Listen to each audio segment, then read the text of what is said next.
ये आपके यूट्यूब का फरमान था, मुझे आना पड़ा। मैं तो भी और 10 मिनट बैठता, थोड़ा समझता घूसता, क्योंकि कहानियां बड़ी देश में उल्टी पुल्टी चल रही हैं, तो थोड़ा समझता।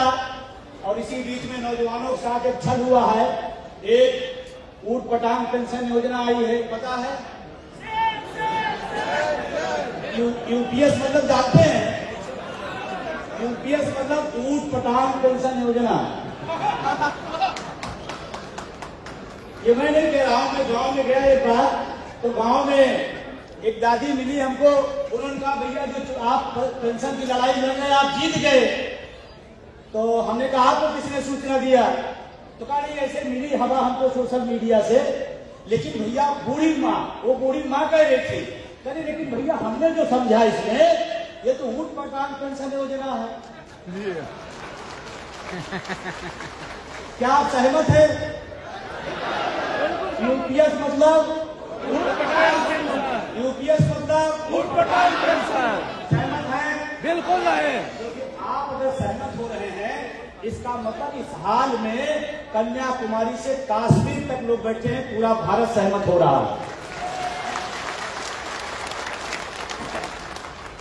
चलिए अब अपनी बात करता हूं। आप सबने हमें यहां पर बुलाया, इतना स्वागत और सम्मान दिया, उसके लिए मैं पूरी ऑल इंडिया अनासा की टीम को मैं साधुवाद देता हूं, धन्यवाद देता हूं। उनके अध्यक्ष जी को, महासचिव जी को और उनकी पूरी टीम को, और खासकर अपने राउत साहब को, कि उन्होंने हमें आपको बीच में आने का मौका दिया।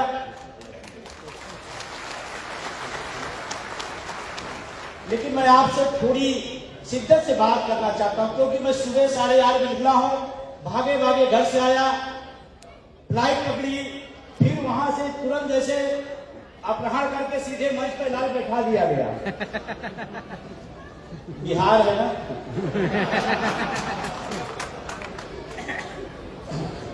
तो आपके बीच सीधे चला आया हूं। लेकिन अगर आप अनुमति दें तो 10-15 मिनट बात हो सकती है, कोई दिक्कत तो नहीं, क्योंकि मंच का और संचालक का अनुमति लेना जरूरी है।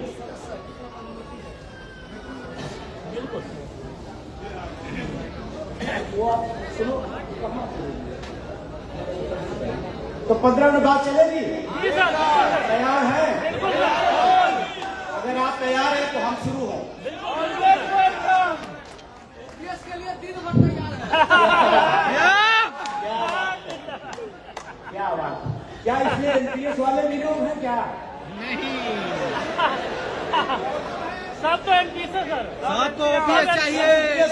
ये तब बात जमेगी और जमेगी। लेकिन मैं धन्यवाद दूंगा जो लोग ओपीएस में होते हुए इस कार्यक्रम में है और हमारी लड़ाई लड़ते हैं, उनको सैल्यूट करता हूं।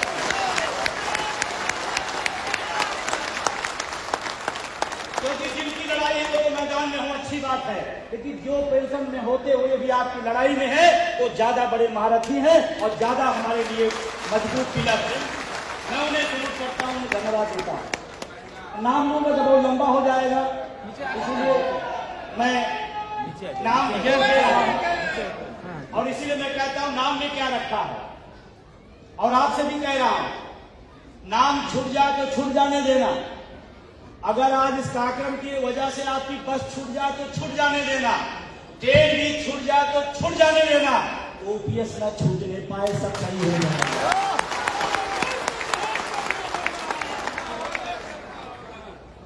बुढ़ापे की लाठी नहीं छोड़ना है। और आज मुझे इस बात की खुशी हो रही है, अलासा टीम को मैं कितनी बार धन्यवाद दूं। आज इसमें हमारी मात शक्तियां बड़ी संख्या में आई हैं, बहुत सारे लोग परिवार से आए हैं, वो बहुत आभारी हैं कि हम सब बहुत शानदार निर्णय लिया कि परिवार के साथ बीच में आए। और जब लड़ाई बड़ी हो तो परिवार को साथ रखना पड़ेगा। अगर लड़ाई बड़ी है तो परिवार को साथ रखना पड़ेगा। तो जो लोग यहाँ पर व्यवस्था में पिछले कई दिनों से लगे रहे होंगे, जो संचालक मंडल होगा, जो व्यवस्था अधिकारी होंगे, अगर उनकी पत्नियां, उनके बच्चे उनको सहयोग न करें तो ये इतनी बड़ी जमात को एक व्यवस्थित कार्यक्रम नहीं दे पाएंगे। इसमें परिवार का भी हाथ है। मैं मां शक्तियों को भी धन्यवाद दूंगा। लेकिन जब मां शक्तियों की बात आई है तो ताली चिटिर पिटिर बज रही। एक बार सबसे बड़ी ताली अपनी मां शक्तियों की दी।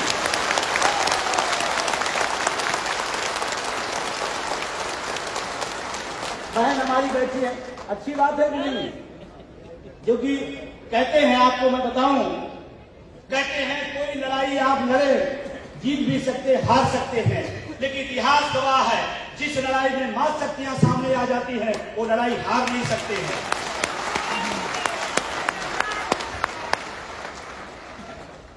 अब आते हैं अपने मेन पॉइंट पर। इस 24 में बीजीएम में आए तमाम देश भर के कोने कोने से लोको पायलट साथियों का मैं स्वागत करता हूं, अभिनंदन करता हूं। और हम जानते हैं आपके सफर दर्द भरे हैं, आपके रास्ते दर्द भरे हैं, आप हजारों को रोज रास्ते पर मंजिल पर पहुंचाते हैं, लेकिन आपका जीवन कठिन है, ये बात मुझे पता है। जो हजारों लोगों को सुकून से रोज, एक दिन नहीं, रोज हजारों लोगों को उनकी मंजिल पर पहुंचाता है, उन लोगों पायलट की मंजिल खुद नहीं पता चल पा रही इस परिस्थितियों में। अभी मैं चुनाव चल रहा था, मैं गया था रायपुर, संजोग से दो साथी हमारे काफी देर तक साथ में रहे लोको पायलट, तो पता नहीं कब आए हैं किसी साथी लोग, वो दो लोग हमारे साथ थे।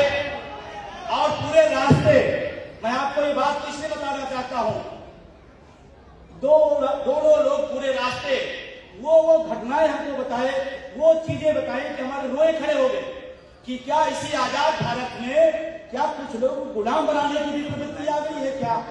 ऐसे लोको पायलट जिन्होंने बताया कितना टेम्परेचर इंजन पर होता है, मैं तो सुनकर दंग रह गया। उसमें जाने की बात छोड़ दो, इतना टेम्परेचर 54 कितना बता रहे थे, 54-55 बता रहे थे कि इतनी डिग्री में हम इस भारत की रेल को, इस स्थान को हम यात्रियों के लिए इतने टेम्परेचर में लेकर जाते हैं। उसमें भी एक बात बताई कि जो बाथरूम की व्यवस्था है वो नहीं है। अरे भाई, हम कहते हैं हम 21वीं सदी में जी रहे हैं, हम कहते हैं हम दुनिया की आर्थिक महाशक्ति बन रहे हैं, लेकिन जिनकी बदौलत बन रहे हैं उन्हें भी तो साझीदार बनाओ, उन्हें भी तो साझीदार बनाओ। कि कागज पर होगा और कुछ संघ उद्योगपति ही इस देश में बड़ी बड़ी पूंजी के हकदार होंगे। मुझे ताज्जुब हो रहा था, मैं नहीं जानता था, मैं उस दिन महसूस हुआ कितना टेम्परेचर है। और मैं चाहे भारत सरकार हो, मैं चाहे देश के रक्षा मंत्री हो, उसे आजकल प्रधानमंत्री के बाद कोई मंत्री उतरी है नहीं। फोटो सेशन के लिए होंगे, लेकिन कोई विभाग कोई नहीं है। एक ही प्रधानमंत्री है, एक ही चौकीदार है, एक ही शहंशाह है, एक ही ताजो हरम है, जो उनको कह दिया सब वही है। रेल मंत्री पहले होता था, हम लोग इलाहाबाद यूनिवर्सिटी के छात्र हैं, छात्र राजनीति से भी निकले हुए हैं, हम लोग फख्र से कहते थे आज रेल का बजट पास होगा, मतलब पूरा देश गौरवान्वित महसूस होता था। उस व्यवस्था को खत्म किया गया। हम आपको असहमत हो सकते हैं, लेकिन रेल का बजट अलग आता था, वो रेल के लिए और पूरे देश के लिए अच्छा था। ये हमारे साथ नाइंसाफी किया गया। तो हम लोग पढ़ा करते थे, जनरल नॉलेज के लिए पढ़ा करते थे, कौन सी ट्रेन कहां से चली, कौन सी लाइन बिछाई जाएगी, कब तक पूरा होगी, इसको नॉलेज बटोरा जाता था। आज क्या है? नहीं, एक ही आदमी सब चले। आज ट्यूब के लिए रेल मंत्री जी रह गए हैं, रेल मंत्री। और मैं रेल मंत्री जी अगर किसी वजह से मीडिया के माध्यम से मेरी बात चल रही है, सुन रहे हैं या सुन रहे हैं, तो मैं विनम्र निवेदन करता हूं, इन लोको पायलट इस देश की उस सवारी को ले जाने का काम करते हैं जिसमें भारत की आत्माएं सफर करती है, उनको तो दोस्ती व्यवस्थित कर लीजिए, ये मैं आपसे निवेदन कर रहा था। हमारे मां शक्तियां आई है। पहले हमारा अनुभव क्या था? देखिए, जब आप दूर होते तो पता नहीं चलता ना। पहले हम सोचते थे, हम जब एक सामान्य यात्री होते थे, ट्रेन लेट होती थी तो लोको पायलट को हजारों गालियां, बाद में पता चला लोको पायलट को कहता हम टाइम पर अपनी रेल खड़ी करके अपने घर जाना चाहते हैं, हम क्यों लेट करेंगे? हम तो चाहते हैं अपने परिवार पहुंच जाए, बच्चों भी पहुंच जाए, और व्यवस्था वो खराब करेंगे। गालियां किसके खाते में? गालियां लोगों पायलट खाते। क्यों भाई, आप व्यवस्था दो। और अभी जो एक सिग्नल वाला मामला आया, ये तो बहुत ही मतलब मेरी पहली बात तो कोई गलती करना नहीं चाहता, लेकिन मानवीय दृष्टिकोण से अगर गलती हो गई, सिग्नल क्रॉस हो गया, तो सीधे आप क्या कर रहे हैं? तो अगर एक मंत्री भ्रष्टाचार में आरोपित हो जाए, सिद्ध हो जाए, तो उसको गंगा सागर में ले जाकर फेंक आई। क्यों रहेगा भाई, क्यों मंत्री रहेगा? क्यों मंत्री रहेगा? एक हमारी और मेरे न चाहते हुए आपकी व्यवस्था की खामियों की वजह से अगर ऐसा हुआ तो आप पनिश कीजिए, एक नियम बनाइए, तरीका बनाइए। इसका नहीं मतलब आप फांसी पे आप चढ़ा दें, ऐसा तो नहीं होना चाहिए। क्या मैं सही कह रहा हूं? यही बात जब कहता हूं तो बहुतों के यहां दर्द शुरू हो जाता है। और लेकिन मैं सच कहूंगा, और मैं आपको बता दूं, मैं झूठ नहीं बोलता हूं, क्योंकि मैं प्रधानमंत्री नहीं हूं।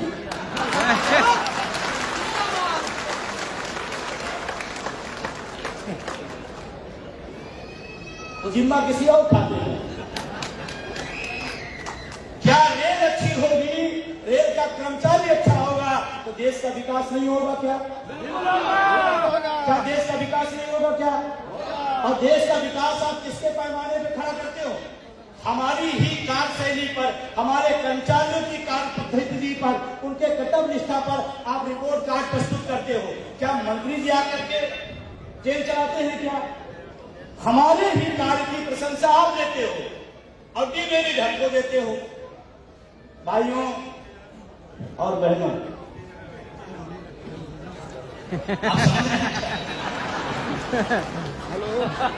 अच्छा आप दूर से सिग्नल समझ जाते हैं। तो हमारी कर्तव्य निष्ठा का प्रमाण पत्र आप लेकर घूमते हैं और जितनी डिमेरिट हो हमारे खाते लेते हैं। ऐसा नहीं होना चाहिए। अगर हमने अच्छा काम किया है, हमने देश की सेवा की है, हमने रेल को स्थान बनाई है, तो हमारी भी इसमें भागीदारी होनी चाहिए। और भागीदारी क्या? एक ही भागीदारी ले लो, बुढ़ापे की राशि। एक ही भागीदारी ले लो। क्या क्या चाहिए? और जोर से क्या चाहिए? क्या चाहिए? क्या चाहिए? और मजेदार बताऊं, जो हाथ नहीं उठा उनको नहीं मिलेंगे, क्योंकि लिस्ट हमी से मांगी जाएगी, हम नाम काट देंगे। भाई आप सोचो, हाथ नहीं उठा रहे, भगवान ने हाथ दिया है और ये बहन बैठी है। मैं अगर पूछूं कि आपके 2 बेटे हैं और दोनों बेटे से आप बराबर की मोहब्बत है, दोनों की बराबर प्यार है, लेकिन और दोनों बराबर के भूखे हों, दोनों बराबर के भूखे हों और दोनों से आपको प्यार है, लेकिन एक बच्चा रोज चिल्ला रहा दूध चाहिए, दूध चाहिए, दूध चाहिए, और एक नहीं चिल्ला रहा, लेकिन बराबर के भूखे हैं और आपका मोहब्बत भी बराबर का है। ईमानदारी बताइए, दूध किसको पहले देंगे? किसको देंगे? क्यों भाई, उससे नहीं प्यार है क्या? उससे भी प्यार है ना। फिर आप ये कहेंगे चिल्ला रहा, पहले इसको चुप कराओ। सही है। इसीलिए आपसे जब पूछा जाए पूरी ताकत और शिद्दत से आप बोला करिए, क्योंकि एलआई के लोग यहाँ बैठे हैं, ये रिपोर्ट देते हैं। वो इनार साहब के पाकर में गया था सर, ओपीएस को लोगों को बहुत आक्रोश भी है, बहुत जोश भी है। अगर ये ओल्ड पेंशन नहीं लागू की गई तो आने वाले समय में इस देश में बड़ा आंदोलन और बड़ी क्रांति की ओर बढ़ेगा। ये रिपोर्ट आती है।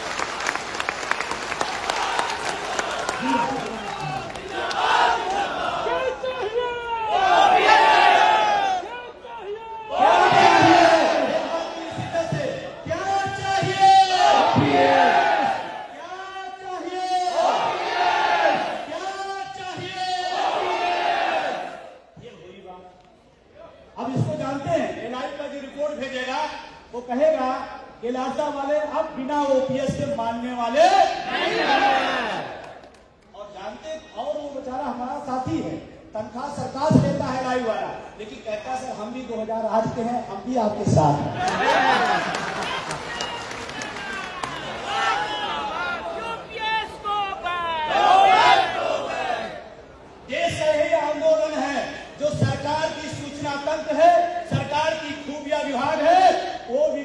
मजदूरों के साथ है, क्योंकि मेरे पास लोग फोन करते हैं, मेरे पास फोन करते हैं, एलआई के लोग, आईटी के लोग, सर क्या हो रहा है? हमने कहा आप साथ दो। कहा सर हमको साथ दे रहे हैं, अगर 500 होती तो 1000 बताता हूं, क्योंकि मेरी भी तो लड़ाई है। राव साहब कहाँ गए? वो मेरी भी तो लड़ाई है। तो ये आंदोलन कितने लोग विश्वास है कि हो जाएगा? मंच वाले हम नीचे करें कि हमको नेता हम क्यों गाली खा दे, जबकि इन्हीं के दम पर लड़ना है। हो जाएगा, हो जाएगा। विश्वास है, विश्वास है, विश्वास है।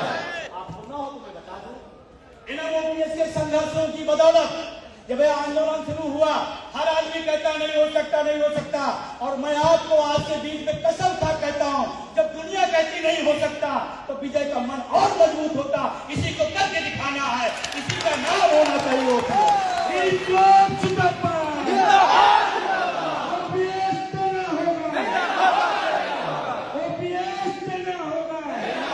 देना होगा।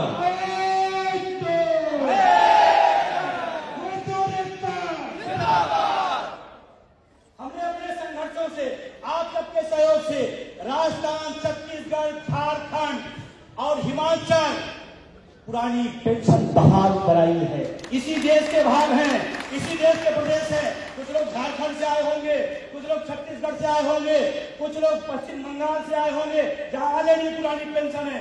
5-5, 6-6 राज्यों के अंदर संघर्षों के दम पर पुरानी पेंशन आई है। अगर हिमाचल दे सकता है, अगर राजस्थान दे सकता है, तो बिहार क्यों नहीं दे सकता? केंद्र सरकार क्यों नहीं दे सकती है? लड़ना पड़ेगा। तैयार है? लड़ेंगे, लड़ेंगे, मिलकर लड़ेंगे, मिलकर लड़ेंगे, मिलकर लड़ेंगे। आज आपको मैं कह रहा हूं, आपको उसका फार्मूला भी बताऊंगा, लड़ाई कैसे आगे बढ़ेगी और कैसे पेंशन बहाल होगी। मैं आपके बीच में एलाटा की जहां बात होती है, सबसे अनुशासित संगठन में पूरी इंडिया में आपकी पहचान है। सबसे अनुशासित संगठन में अगर नाम है तो एलाटा का है। जिंदाबाद, जिंदाबाद, जिंदाबाद, जिंदाबाद, जिंदाबाद, जिंदाबाद, जिंदाबाद। तमाम बड़ी बड़ी लड़ाइयों में एलाटा का बहुत बड़ा योगदान है। उसका श्रेय हो सकता कोई और ले रहा हो, यश गाथा कोई और गा रहा हो, लेकिन मैं जानता हूं उसकी जमीनी हकीकत में एलाटा की मिट्टी और उसकी ताकत जुड़ी थी, तो बड़ी बड़ी लड़ाइयां जीती गई। एक बार हड़ताल भी हुई थी, तब हम लोग थे ही नहीं, पढ़ा इतिहास में। लेकिन उस इतिहास में अगर पढ़ा जाता है तो अगर कोई निस्वार्थ भाव से, बिना किसी लाभ हानि के, किसी बिना राजनीतिक गुणागरी के उस हड़ताल में अगर मजबूती से कोई खड़ा रहा तो एलाटा खड़ा रहा। जिंदाबाद, जिंदाबाद, जिंदाबाद, जिंदाबाद। बल्कि कुछ लड़ने वाले बीच में भाग भी गए थे, कुछ लोग भागे भी थे, वो लायर हो गए थे। गलत तो नहीं हूं, गलत तो नहीं हूं। अगर सही हो तो ठीक है, मैं सबसे छोटा हूं, कोई दिक्कत नहीं। कुछ लोग भाग भी गए, लायर कर्मचारी हो गए। अरे उनको हमारी भाषा में जानते हैं, लायर नहीं कहते हैं, कायर कहते हैं, भगोड़ा कहते हैं। हम लोग गांव के लोग हैं, गांव से जुड़े लोग हैं और बिहारी मिट्टी पे खड़े हैं, उनको कुछ और कहते हैं। लेकिन चलिए कोई बात नहीं, हमें क्या करना है, हमारे बैनर को क्या करना है, ये हमारे लिए महत्वपूर्ण है और उसी रोड मैप पे चलना है।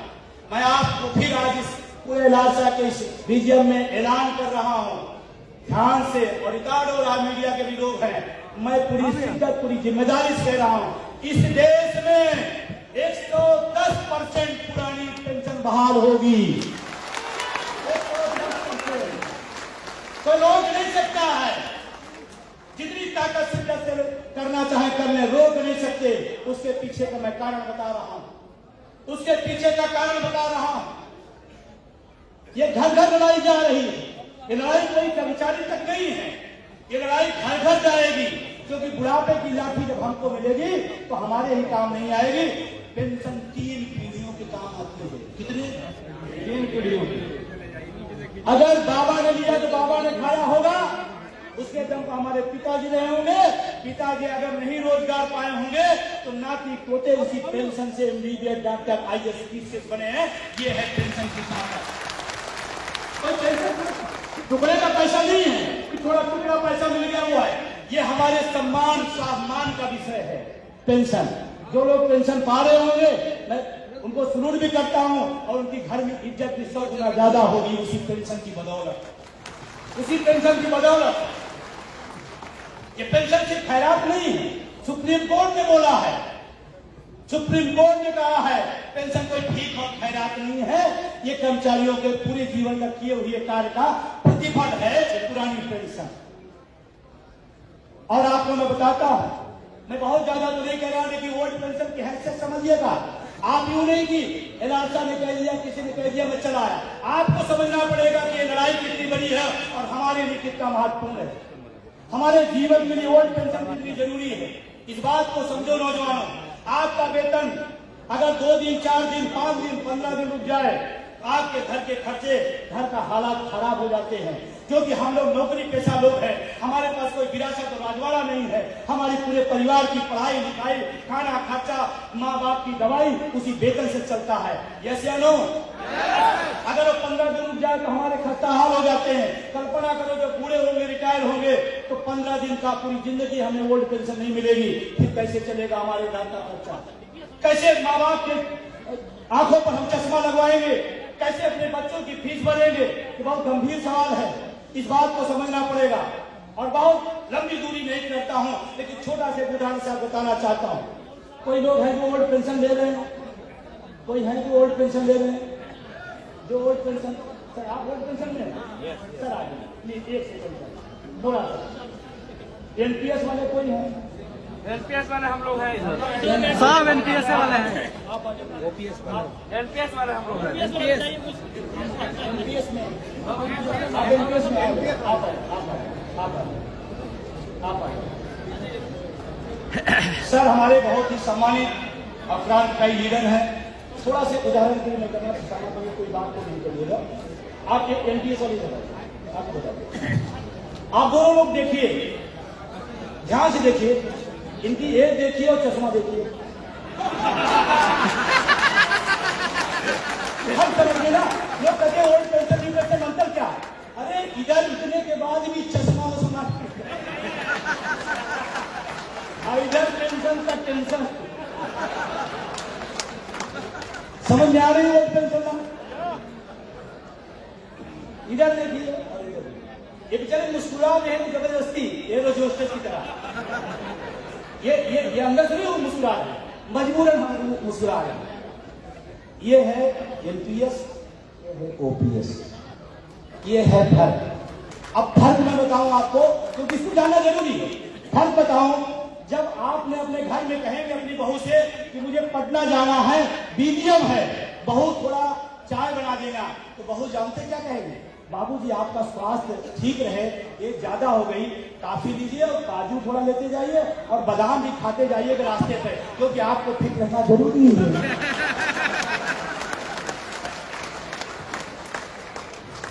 समझ रहे हैं?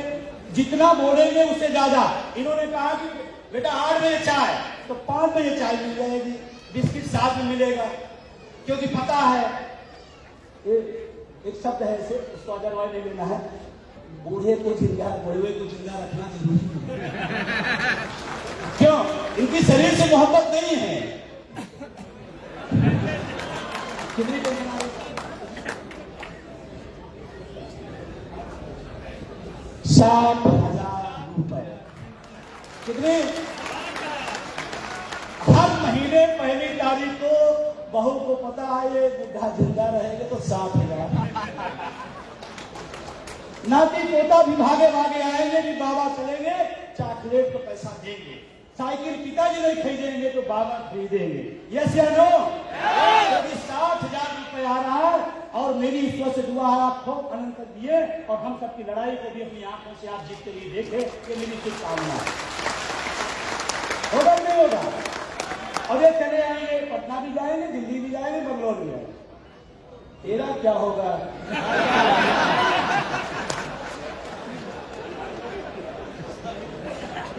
अरे एमपीएस वाले बूढ़े नहीं होंगे क्या? ये रिटायर नहीं होंगे क्या? ये अमृत तो है क्या? एमपीएस वाले अमृत प्राप्त करते, ये भी रिटायर होंगे, ये भी बूढ़े होंगे, ये भी घर में रहेंगे, इनकी भी बहू आएगी, ये कहेंगे हमें बहू पटना जाना है। बहू कहेगी पटना क्यों जा रहे सीधे? दिन में बैठ के फांसता रहता है, काम न थाम है पैसे का, और झूठ छलक बोलता है कि मैं सरकारी नौकरी करता था, पेंशन नहीं पाता, झूठा सरकारी नौकरी बता रहा है। आपके लोग, आपके घर, आपके नाती पोते बहुए आपकी स्वाभिमान पर चोट मारेंगी। ये झूठ बोल रहा है, अगर सरकारी नौकर होता तो पेंशन पाता। जिंदाबाद जिंदाबाद जिंदाबाद। ये मांगेंगे, इनको मिलेगी? कच्चे ही नहीं मिलेगी। नाती पोते बुलाएंगे, पहले खोखा बंगाली इसके पास कौन जाएगा? है नहीं? अब आप लोग खूब हंस रहे हैं, ये सोच रहे हैं इन्हीं की हालत होने वाले हैं। यहां बैठे हैं। अब एक तरीका इसका है, यह इस लड़ाई को छोड़ दी जाए, या इस लड़ाई का दूसरा रास्ता संघर्ष किया जाए। क्या ठीक रहेगा? संघर्ष करना ठीक है, घर बैठना ठीक है? संघर्ष करना ठीक है। आने वाले नए साल में आपके इलाका के साथ बैठ करके, पूरे देश के कर्मचारी संघ में बैठ करके एनएमओपीएस नए साल में एक नए आंदोलन की तैयारी करेगा। उस संघर्ष में आप साथ देंगे? अब ध्यान रखना, जब आपको मीटिंग में आने का न मन करे तो याद रखना, बहू लास्ट में क्या बोलेगी याद रखना। ये खांसेंगे तब भी इनका ध्यान रखेंगे, ये खांसेंगे कि इनको वृद्धाश्रम नहीं, वृद्धाश्रम समझ रहे हैं? तो वृद्धाश्रम जाना ठीक है, संघर्ष के मैदान में जाना ठीक है? तो आप दोनों बहुत बहुत शुक्रिया, धन्यवाद। कोई बात पूरी हो तो उसको क्षमा करिएगा, ये समझाने भी थोड़ा करना पड़ता है। समझ में आ गए? अब आगे टॉपिक में चलता हूं, एक लाइन में बोलता हूं। ओपीएस क्या है? हमारे, आप बोलिएगा, पुरानी पेंशन। हमारे बूढ़े माँ बाप की दवाई है पुरानी पेंशन। हमारे बूढ़े माँ बाप की दवाई है पुरानी पेंशन। हमारे बच्चे की पढ़ाई है पुरानी पेंशन। हमारे बच्चे की पढ़ाई है पुरानी पेंशन। हमारी बहन की राखी बंधवाई है पुरानी पेंशन। हमारे बहन की राखी बंधवाई है पुरानी पेंशन। ये है पुरानी पेंशन। समझ में आया? संचालक महोदय अगर अपना टाइम बताएंगे तो हम कर लेंगे, नहीं तो आप कंटिन्यू करिए।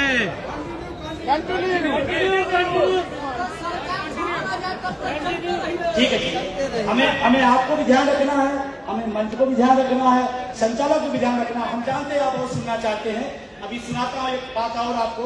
अब जो एनपीएस यूपीएस की कहानी है, इसको कोई पसंद कर रहा है? नहीं। एनपीएस मतलब नॉन पेंशन स्कीम, यूपीएस मतलब ऊट पटांग पेंशन योजना। इसको हमें स्वीकार नहीं करेंगे, नहीं करना है। हमें चाहिए पुरानी पेंशन। लेकिन उससे बड़ी एक और समस्या रेलवे पूरे देश में आ गई, निजीकरण। निजीकरण कितने लोग समर्थक हैं? कोई एक साथी? निजीकरण का कोई, निजीकरण के खिलाफ कितने लोग हैं? सभी। निजीकरण के खिलाफ कितने लोग हैं? सभी लोग। अब निजीकरण को तो समझ लीजिए, एनपीएस इसका छोटा सा पार्ट है, निजीकरण पूरा सुरसा का मुंह है। निजीकरण, एनपीएस, निजीकरण क्या हुआ? हमें सरकारी पेंशन मिलती थी, प्राइवेट भी। पहला प्रोजेक्ट है पेंशन को खत्म करना, निजीकरण पहला वही शुरू हुआ। तो जब सोचो एक प्रोजेक्ट से हमारा ये हाल हो गया, अगर संस्थाएं, पद, विभाग सब हमारा छिन जाएगा तो गरीब गुरबा किसान मजदूर का बेटा नौकरी कहां पाएगा? तो निजीकरण एक बड़ा सवाल है।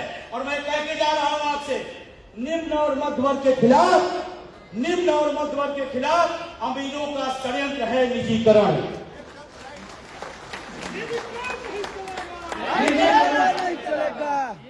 निजीकरण, आप सब रेलवे दे रहे हैं, आप फ्लाइट आप जो है एयरपोर्ट दे रहे हैं, रेलवे दे रहे हैं, पटरियां दे रहे हैं। मैं कहता हूं जावेद साहब मेरी बात काट दें, अडानी को शौक है देश में ट्रेन चलाने की। हमारा बहुत बड़ा भूभाग अभी ट्रेन से आच्छादित नहीं है।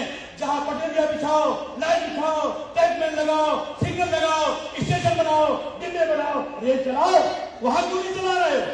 क्योंकि वहां पैसा लगेगा। हमारे टैक्स से बने हुए स्टेशन, हमारे टैक्स से बने हुए डिब्बे, हमारे टैक्स से बने हुए सिग्नल और पटरियों पे आप ट्रेन चलाना चाहते हैं। मैं कहता हूं भारत का बहुत बड़ा भूभाग रेल से वंचित है। वहां बिछाओ और कमाओ, वहां नहीं जाओगे। वो पटना लेंगे, वो लखनऊ लेंगे, वो दिल्ली लेंगे, क्योंकि बड़ा बनाया है, माल कमाना है। हम इसका पुरजोर विरोध करते हैं। ये कमारा समाज के लिए, कमेरा समाज के लिए, मजदूर के लिए यह अभिशाप है। इसके खिलाफ खड़ा होना पड़ेगा। और आपसे मैं कहता हूं, आने वाले समय में जो गति निजीकरण चल रही है, अगर यही रही तो आपको नौकरियां तो मिल गई, लेकिन बच्चों को नौकरियां नहीं मिली।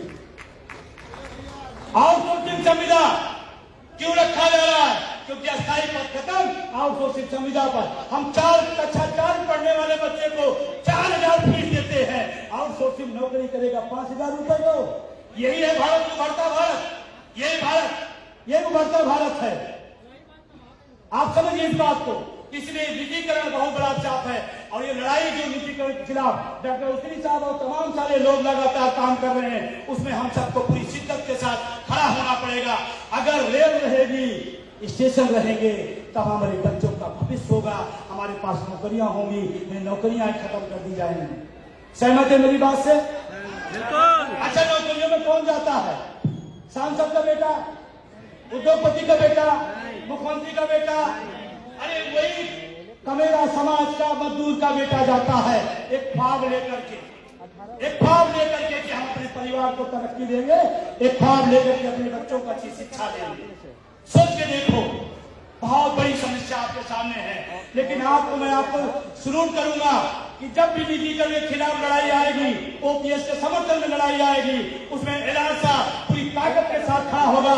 ये बात गर्व से आप कह सकते हैं, ये बात आप बहुत गर्व के साथ कहेंगे। और मैं एनएमओपीएस का अध्यक्ष, राष्ट्रीय अध्यक्ष होने नाते हमारे पूरे आंदोलन में बिना किसी लांग लपेट, बिना किसी शर्त के पूरे देश भर में एलान साहब एनएमओपीएस के साथ खड़ा रहा। मैं इसके लिए शुक्रिया अदा करता हूँ। लास्ट बात अपनी कहकर विदा दूंगा। जिंदाबाद, लास्ट बात अपनी बात पे खत्म करूंगा, क्योंकि बहुत सारे वक्ता है। इस देश का अर्धसैनिक बल जो बॉर्डर पर जाकर हमारे देश की रक्षा करता है, किस घरों से जाता है? हमारा भाई किसान का, मजदूर का बेटा जाता है, उसको पेंशन खत्म कर दी गई।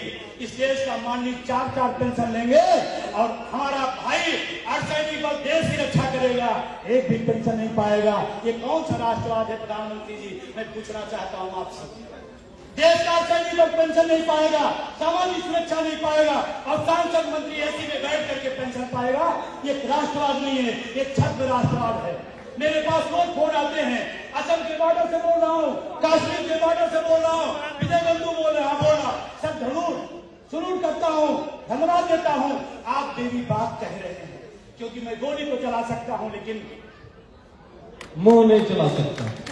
मैं गोली को चला सकता हूँ, नहीं बोल नहीं सकता। मुझे सलूट है विजय बंधु पर, मैं एनएमओपीएस को सलूट करता हूँ, उनके सहयोगी करता। हमारी बात कोई कर रहा है, हम ड्यूटी से बात के आते हैं तो हम सुनते हैं यूट्यूब पर विजय बंधु को क्या क्या उन्होंने बोला है। मुझे फक्र है कि आपकी लड़ाई में हमारा भी भला हो जाएगा। ये बोलते हैं अर्धसैनिक बल, और पीड़ा में बहुत है, बहुत तकलीफ में है। मैं आप तमाम बुद्धिजीवी लोगों से कहना चाहता हूँ, इस देश में अगर पेंशन बहाल नहीं हुई, पुरानी पेंशन बहाल हुई, तो देश के हुक्मरानों सुन लो, अर्धसैनिक बल बहुत गुस्से में है, और उनका गुस्सा इतना न बढ़ाओ कुछ और होने लगे।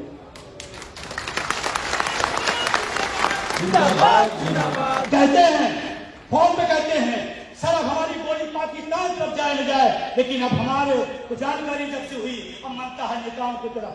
हमने कहा नहीं, गांधी का देश है, ये पटेल का देश है, आप देश की रक्षा करो, हम लोग मिलकर के आपके बुढ़ापे की रक्षा हमारी जिम्मेदारी है।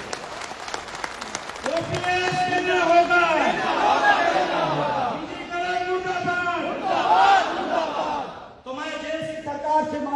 हूं, हमें तो डिमांड देना है कि देश के अर्थनीतिक बलों को तत्काल पुरानी पेंशन बहाल होनी चाहिए। ये डिमांड अनारसा के राष्ट्रीय विजन से जाना चाहिए। और पेंशन न देना पड़े तो 4 साल तो कर दिया अग्निवीर आपने। अग्निवीर 4 साल, नेता जब तक जिंदा रहेगा, मुख्यमंत्री और प्रधानमंत्री रहेगा, और सैनिक हमारा 4 साल में लौट के चला आएगा। ये अग्निवीर व्यवस्था। और निजीकरण का अगर इतना शौक है तो प्रधानमंत्री से विनम्रता निवेदन करता हूं, सारे जितने अर्धसैनिक बल लगे हैं, कमांडो, बैक कमांडो, एसपीजी हटा दीजिए, आउटसोर्सिंग संहिता के सुरक्षा गार्ड लग लीजिए, निजीकरण आपको पता चल जाएगा। महानिजीकरण नहीं होगा। उनको चाहिए बंगला सरकारी, गाड़ी सरकारी, ड्राइवर सरकारी, नौकर, सुरक्षा, सब कुछ सरकारी चाहिए। जनता के लिए सब प्राइवेट चाहिए। हम इसके खिलाफ हैं। आप सबने मुझे इतना सम्मान दिया, आप सबने सुना, बहुत अच्छा लगा, और पूरी खुशी है कि आप पूरे देश के लोगों पायलट आज हमारे सामने हैं। मुझे फक्र है आप सब पर। आप देश की शान हैं, रेल की शान है। आप सबको दिल से धन्यवाद। विजय कुमार बंधु जिंदाबाद।